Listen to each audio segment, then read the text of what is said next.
تخيل نفسك جالسا في مكتبك لكنك لست وحدك. بجانبك هناك زميل غير مرئي يساعدك، يكتب الملاحظات، يرد على رسائل البريد، ويجهز لك عروضا تقديمية في دقائق.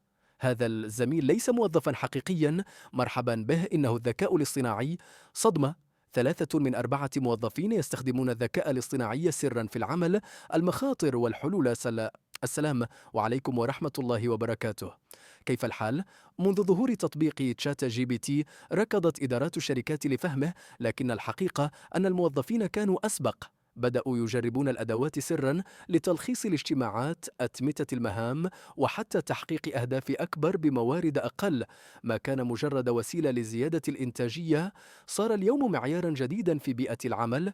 ووفقا لمؤشر اتجاهات العمل من مايكروسوفت، 3 من كل 4 موظفين صاروا يستخدمون الذكاء الاصطناعي يوميا، والأكثر من ذلك 80% من العاملين في الشركات الصغيرة والمتوسطة، و78% من الموظفين في المؤسسات الكبرى يأتون بأدواتهم الخاصة معهم، من مولدات النصوص إلى برمجيات التصميم وحتى منصات الأتمتة. هذا التوجه له اسم BYOI، أي أحضر ذكاءك الاصطناعي الخاص. يشبه البدايات الأولى لسياسة أحضر جهازك الخاص BYOD، حين كان الموظفون يدخلون هواتفهم وحواسيبهم إلى العمل قبل أن تكتب أي سياسات لحمايتها. لكن مع الذكاء الاصطناعي المخاطر أعلى بكثير. الآن لم يعد الأمر يتعلق بأجهزة ملموسة، بل بخوارزميات خارجية تتسلل إلى سير العمل. كثير منها لم يفحص من قبل فرق تكنولوجيا المعلومات أو الامتثال أو الشؤون القانونية. النتيجة: مخاطر جسيمة، فقدان بيانات، تسريب ملكية فكرية، أو حتى اتخاذ قرارات خاطئة مبنية على مخرجات منحازة. بالفعل، نصف الموظفين تقريبا يعترفون باستخدام الذكاء الاصطناعي بطرق غير مناسبة، سواء عبر الاعتماد الكامل على إجاباته دون تحقق أو منحه معلومات حساسة. المشكلة أن هذه ليست ظاهرة عابرة. الموظفون مرهقون، الفرق محدودة الموارد، والأدوات متاحة للجميع. وهكذا غياب السياسات أو الرقابة جعل العاملين يتصرفون بمفردهم في أحيان كثيرة بأدوات لا يعرفها مديروهم. والنتيجة: إنتاجية أعلى، لكن أيضا أخطار تسريب بيانات وأمن سيبراني. الإحصاءات مقلقة: 6 من كل 10 موظفين ارتكبوا بالفعل أخطاء بسبب اعتمادهم على الذكاء الاصطناعي. 57% اعترفوا بأخطاء غير مقصودة، و44% أقروا بإساءة استخدام متعمدة. ومع ذلك 23% فقط من المؤسسات الرائدة في الذكاء الاصطناعي قالت إنها مستعدة فعلا لإدارة هذه المخاطر، و6% فقط تملك فرقا متخصصة لتقييمها ووضع الضوابط. خبراء مثل أليسون سبانيولو يحذرون: عندما يستخدم الموظفون أدوات خارجية من دون علم أصحاب العمل، فالأمر لا يقتصر على فقدان بيانات، بل قد يتعدى إلى تسريب الملكية الفكرية أو انتهاك حقوق النشر أو خروقات أمنية واسعة. لكن ليست كل الأخبار سلبية.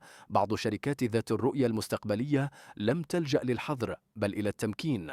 وفق تقرير ديلويت، 43% من المؤسسات بدأت بإجراء تدقيقات داخلية منتظمة على الذكاء الاصطناعي. 37% تدرب الموظفين على المخاطر وطرق التخفيف، و33% تحتفظ بسجل رسمي لاستخدامات الذكاء الاصطناعي كي يقود المديرون بثقة ووضوح. شركات كبرى مثل سيلزفورس مثلا وفرت أدوات ذكاء اصطناعي معتمدة وآمنة مثل سلاك AI وأينشتاين، متكاملة مع أنظمتها الداخلية، مع ضوابط صارمة على البيانات الحساسة وتدريب متواصل. بل إن لديهم إطار عمل كامل لمساعدة الشركات الأخرى في بناء سياساتها الخاصة.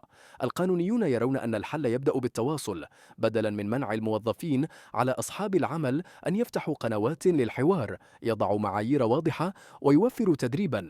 مثلا قد يطلب من الموظفين قصر الاستخدام على البيانات العامة، وتجنب أي معلومات خاصة أو حساسة. الخلاصة: استخدام الذكاء الاصطناعي الشخصي في العمل لن يختفي. هذه ليست موجة عابرة، بل تحد قيادي جديد.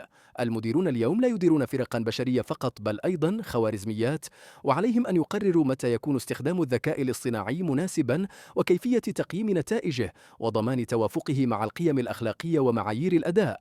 المستقبل يتطلب ثقافة استباقية، لا مجرد سياسات رد فعل. الموظفون بحاجة لتواصل واضح ما هو آمن؟ ما هو محظور؟ وما هي العواقب لو تم تجاوزه؟